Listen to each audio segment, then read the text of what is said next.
Hello boys and girls, welcome to my channel. I'm the Angel PD, and for today what I have in here it is the new MotoGP 18. So MotoGP 18, it is developed by the Milestones SRI, which is usually the developers behind all the recent MotoGPs, but there is something important about this game that deserves it to be tested. So this is their first time they move on their MotoGP series to Unreal Engine 4, so I've been using their own internal solution, which wasn't really that bad, but they have been using it for a long time, and they decided to move on to Unreal Engine 4. So yeah, that might be good and bad at the same time, but let's start with the settings that I found to be probably the most pleasure ones to play with this system. So I decided to go with 1080p, and basically what I'm using in here, it is essentially just the eye settings, but I raised the anti-aliasing to temporal AA instead of FX AA. This is somewhat a matter of preferences, because not all the people enjoy TAA. Many people say it's too blurry, so you can continue to use FXAA. The performance should be pretty much the same thing, okay? But I'm using textures on low in here. And why I'm doing this? This is because this game requires a lot of VRAM. I'm not really sure how much it requires, but whatever, if I have the textures on low or on high, the game will use 2 GB of VRAM. But the problem is with the textures on medium or high, the game will stutter more, and sometimes it even fails to load decent textures. So for the reflections in here, I'm using high, because for me this is something that I don't understand personally. This game makes use of screen space reflections, but in the low and medium setting, what happens is the reflections are very poorly done. This is because the screen space reflections, it is essentially just I don't know, it's something very complex, okay? And sometimes they use half of the frame to render it and apply some sort of a temporal solution in order to complete it. And what happens with the low and medium setting of the reflection is that you just see trails all over the place. It's like it is bugged, and so for me, either you use reflections disabled or either you use reflections on high, because on low and medium you will just see trails everywhere. It doesn't feel right to me, but again, this is just a matter of preference. So for this benchmark in this video, I will be playing two different tracks. I will play the Jerez, which is on the Catalunya with Clear Day, and I will be playing with Silverstone on wet track. I'm using wet instead of rain, because if you go with the rain track, what it's going to happen is you are just going to see rain. There will be reflections all over the scenario, but you lose the shadows because it's raining, so there is no reason to exist shadows. And if you use the wet, all the asphalt will be completely fulfilled with reflections and water. But since it's wet and it's sunny, what it's going to happen is you still get shadows. So if you select wet, you will have shadows plus reflections. Okay, so this is the results that I got on a Jerez track. So as you can see, all the settings, okay, all the settings that you can eventually choose in order to play on Jerez will deliver to you a frame rate above 30 frames per second. The only thing that it's not really visible in here is that if you keep the textures on high, just like I told you, the game will stutter more. So my personal suggestion is you can go with the maximum settings, whatever you want, but drop down the texture quality if you have the 2 GB version of any of the cards listed on the title, okay? And the stutter will go away, because the performance overall it is fine. I prefer the custom eye because it's a good balance between performance and graphics. I got an average of 45, which was pretty good.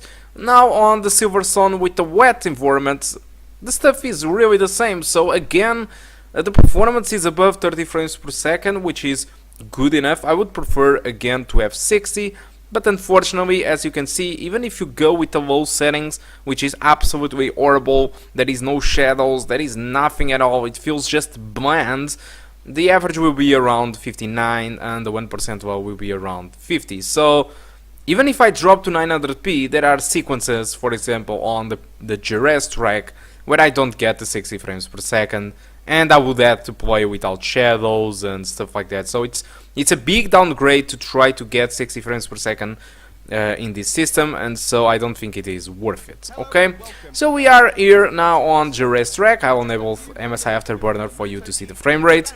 Unfortunately, and without knowing why this is happening, the recording made a mess out of this video. The video feels unnatural and smooth. It doesn't feel smooth, seems a little bit all over the place. And actually the performance that I'm getting in this video, it is a little bit strange. So all those results that I showed to you just before a minute ago, it is the results without recording, and it should be the results that you should focus on, because this video, I don't know why, but it just feels unsmooth. It doesn't feel smooth at all.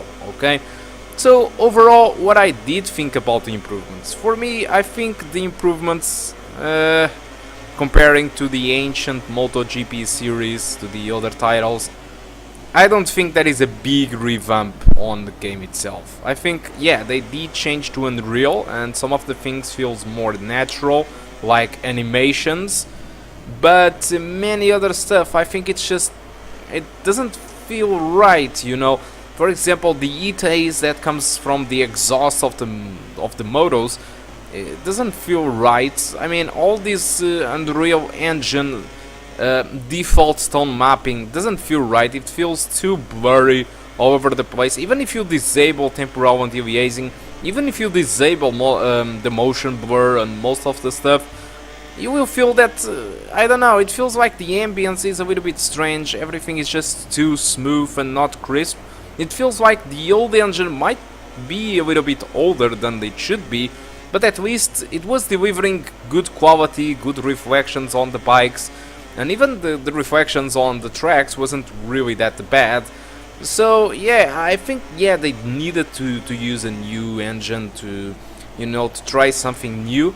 But in other hands, I don't see any improvements in this, and most of the people are not really satisfied with this MotoGP 18. They were expecting something much better out of this, especially because they are now using Unreal Engine 4. They were expecting something different, but what I see in here is just the default stuff from the Unreal Engine. It's just the default shadows, that weird default tone mapping, which seems a little bit yellowish. So nothing. It's like they didn't apply most of their work to change a little bit the looks of the Unreal or the default stuff of the game, and they end up having this. So what I do expect in the future is that in a future title, probably, I don't know, MotoGP 19, they can start to customize a little bit the Unreal and start to make the game look a little bit at least different and apply new stuff to the game, because essentially what this really feels like is just the ancient MotoGP but ported over to Unreal Engine 4, and the things that didn't work well in the port, they just removed it, or simply it is not applied in a decent way. So it's what it feels like. It feels like a stupid port that a modder have done from porting one game from one engine to another engine. This is what it feels like. And the problem is, for me, in all of these problems, they are asking full price for this game. They are asking 50 bucks on Steam. Anyway, if you are interested on the game, you can get the game from Kinguin. It should be more cheaper. I decided to leave a link, like usually, on the description of the video. You can find there the link for Steam and the link for Kinguin. And well, I guess that's it. So guys, since it's all, I'm going to shut up myself and I will let you enjoy a little bit of gameplay. Don't forget, I will be finishing off this track, the Jerez, and after that you will see the track, the Silver Sun, with the wet track, with reflections and stuff like that. Okay? So guys, hope you enjoy the rest of the video. Thank you a lot for watching, and I do hope to see you soon. Goodbye.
the Silverstone starting grid and are ready to face one of the most demanding Grand Prix of the whole year.